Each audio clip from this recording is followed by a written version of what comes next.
Okay, I want to talk what you said about recession and COVID shortly, because that's interesting. It is. And it's interesting that you're thinking about that and talking about that, when you got all sorts of other things on your mind too. So that's interesting. I want to come back to that. So I got to take some of the blame when it comes to you and your first bank account and your introduction to the centralized finance system. So I'm just going to say it. The guy that's fighting for financial freedom, the guy that's trying to, break down the banking industry. Yeah, you owe me £60, by the way. Yeah. So when Gabby, you were like, I think you were probably like 9, maybe, or 10. I was like, look, you've got some money, because I think you were doing chores or you were doing something. So you had like 25, no, I think you had like £60, maybe it was a little bit more. And I said, you need to put this in a bank. It's a savings account. We're going to go. So we walked down the street, Belsize Park. We went into a NatWest branch, right? And I have an account with them as well. And, I have good and bad things to say about NatWest. We walked in there, and like you said, it was a really uncomfortable experience. You had to have your passport, right? You had to fill something out, and you gave them your money. There was no way I could access it. And there was no way you could access it. No. Right. You know what they did?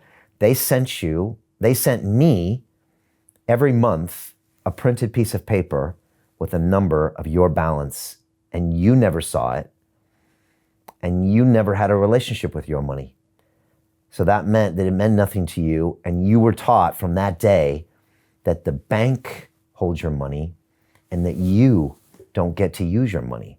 So you're being subcommunicated, thanks to your dad. Indoctrinated. Right, you are being indoctrinated. Oh my. Yeah, into this institutional relationship with your money. So first of all, your money's still there. You never got to touch it. You never got to understand how to lend it, to borrow it, to invest it. You could never transfer it to friends. Whereas, right after this episode, we're going to create your hot wallet on your phone, and I'm going to send you a little bit of crypto. Thank you. And from there, imagine if you were 9 or 10 years old, you could literally see your money. You might even be able, even at 9 or 10, to lend it out for interest overnight. You could send it to your friends. You could receive it. You might even be able to, invest it in something.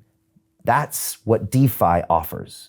It offers not just the bank is no longer involved. The bank doesn't make the decision. It's also a hands-on approach to learn. There's risk involved. There's, not someone over your shoulder telling you what you can't buy. They told you you couldn't buy crypto anymore. So like when I want to teach you something else, what do? We go out in the world and we do it. Yeah. So if you're going to ride a horse, we put you on a horse. There's such a stigma when it comes to learning about finance in the world. Why is that? Anybody that takes finance for A-level or college, I know that they get called snobbish, upper class, just privileged. Is that what happens with people that study finance? Yeah, there's a lot of shame around money. There is a lot in of shame general. around money. Talk about that. Okay, on the spot? Yeah. Okay. What is that? I mean, like we're in England. There's shame around money, as in people don't like to talk about. Absolutely. Okay. You're not meant to talk about it, discuss it, but that also prevents us from learning from it. And with the bank, you're not expected to know what you're signing. It's almost as if they make you feel too stupid to understand, and they don't want you learning.